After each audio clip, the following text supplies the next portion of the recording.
Level 1. The runner. You're 17, pumping gas outside a truck stop off Highway 49. The air smells like diesel and wet asphalt. Nothing ever happens here. That's what you used to think. Until a black pickup starts showing up every Thursday. The first time, the driver doesn't even look at you. He just leaves an envelope on the passenger seat and tells you to take it to a bait shop 15 miles south. No questions, no detours. Inside the envelope, you don't check. You get paid $200 for a 20-minute drive. That's more than a week's pay at the station. So, you do it again. And again. Soon you're moving packages between pawn shops, storage units, roadside motels. Sometimes it's cash, sometimes it's documents. Once, it's a pistol wrapped in newspaper. You don't react. That's what they're watching for. You tell yourself you're not doing anything serious. You're just driving. But one afternoon, a state trooper pulls out behind you. Your hands tighten on the wheel. The envelope sits on the seat beside you, like it's glowing. The lights never come on. He passes you. Still, your heart doesn't slow down for 10 minutes. That night, the man in the pickup studies you longer than usual. You didn't panic, he says. It isn't a compliment, it's a test, and you just passed.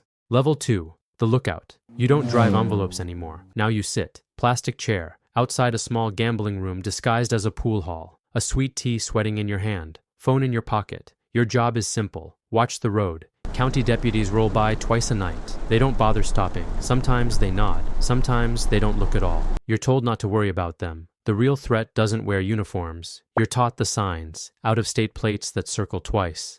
SUVs that park without anyone getting out. Men who sit too straight and don't check their phones.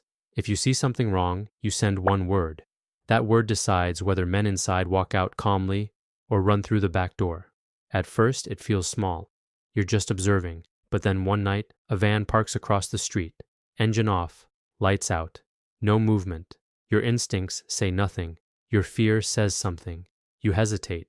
Inside, laughter echoes through the walls. Cards slap tables. Cash changes hands. You text the warning. 30 seconds later, the back door bursts open. Men scatter into the trees. 2 minutes after that, unmarked vehicles flood the parking lot. Federal agents. If you waited 1 minute longer, half the room would be in cuffs. Later, the black pickup pulls beside you again. You're learning, the driver says. And this time, it sounds like approval. Level 3. The collector. You don't sit in plastic chairs anymore. Now you knock on doors. The list fits in your jacket pocket. Names, addresses, numbers owed. Every business in town that operates after dark pays something. Card rooms, auto shops, even a diner that stays open too late. You're not rude, not at first. You step inside, smile, ask how business is going. Then you set the envelope on the counter and wait. Most people already have the cash ready. They don't look at you when they hand it over. But one night, a bar owner tells you he needs more time, says margins are thin, says he's got kids. You nod like you understand. You leave without raising your voice. Your crew leader watches from the truck across the street. He doesn't like hesitation, so you come back after closing. This time, you're not alone. No speeches, no threats. Tables flip, bottles shatter. The sound of breaking glass echoes down the empty highway. The owner ends up on his knees behind his own bar, bleeding and shaking. You don't enjoy it, but you don't stop it either. Next month, he pays double. Word spreads faster than violence ever could. You're making real money now, enough to move your mother into a better place. She doesn't ask questions, but every door you knock on feels heavier. Because now when people see you coming, they don't see a kid. They see a warning. Level 4. The enforcer. You don't collect anymore. You correct. When someone refuses to pay, when a crew member skims money, when a rival tests the edge of your territory, they call you. No more knocking. Now you arrive without warning. You travel at night. Dirt roads, pine forests, isolated trailers where porch lights flicker like weak signals. You learn something quickly. Violence isn't about anger, it's about reputation. The first time you're sent to handle someone inside the organization, it's a man twice your age. He's accused of talking to federal agents. No proof, just suspicion. He swears he's loyal. He cries. Your crew leader watches you carefully. Not the man, you. This is another test. You understand the real rule now. Hesitation is weakness. You do what you're told. Afterward, the woods go quiet again, like nothing happened, but something did. You stop flinching at things that used to bother you. You stop explaining yourself to your own conscience. Fear works. That's the lesson. Soon people straighten their backs when you walk into a room. Conversations die mid-sentence. Respect feels good. Control feels better. But late at night, when the house is silent, one thought lingers longer than the rest. If suspicion was enough to end him, one day it will be enough to end you, and you won't see it coming. Level 5. The crew leader.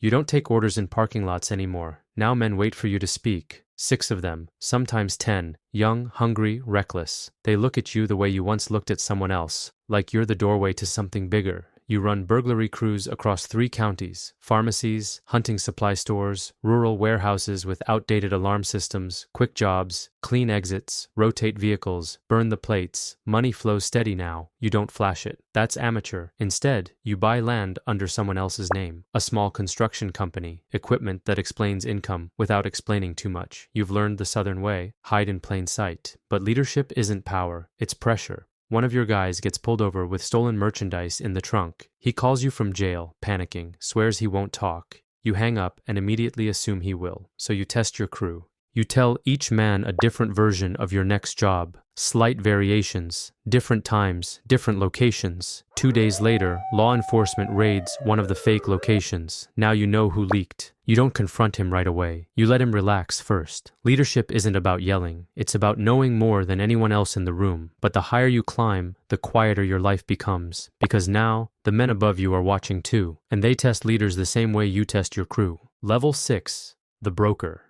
You don't kick in doors anymore. You connect the men who do. Your phone never rings twice. Alabama calls Mississippi. Mississippi needs Louisiana. Guns move one direction. Pills move another. Money flows back through you like a river that never dries. You don't own the operations. You own the relationships. A burglary crew needs distribution. They call you. A drug shipment needs safe storage. They call you. A crew leader has a problem he can't solve without starting a war. They call you. You meet in back rooms of barbecue joints, hunting cabins deep in pine country, always neutral ground, always rotating locations. You speak less than everyone else. That's deliberate. Information is leverage, and you collect it quietly. Who's greedy? Who's desperate? Who's scared of prison? Who's already talking to lawyers? But being the middle point means every conflict passes through you.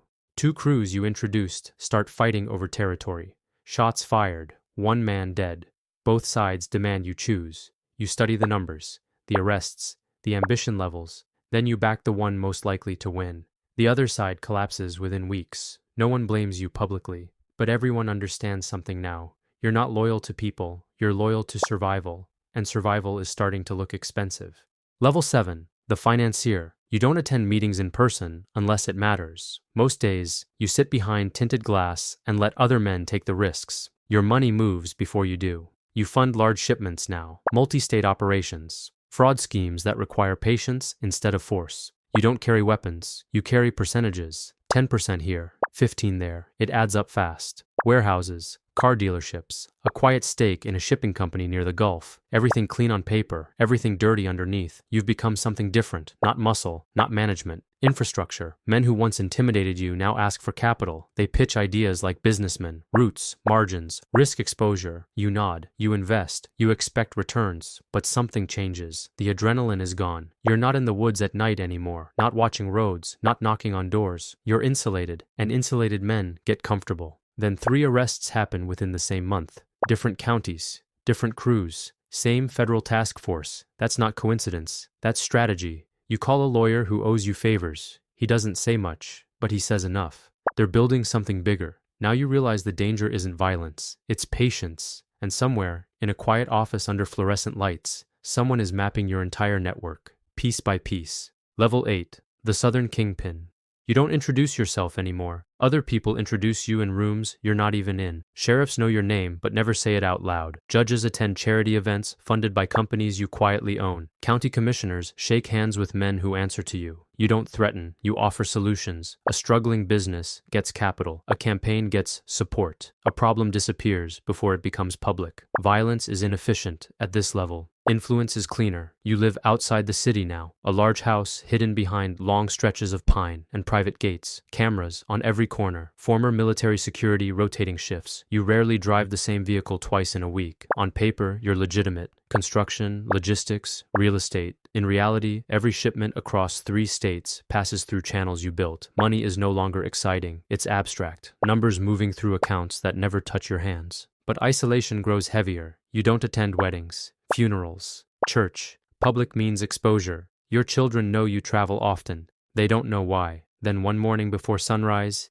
Your head of security calls. 2 of your longtime associates were picked up overnight. Federal warrants, sealed indictments, no leaks, no warnings. You sit in silence after the call ends, because for the first time in years, you weren't ahead of it. Level 9.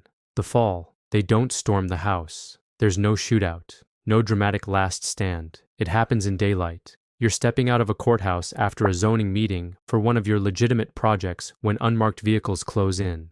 Calm, coordinated, surgical. A man in a suit says your name like it's already past tense.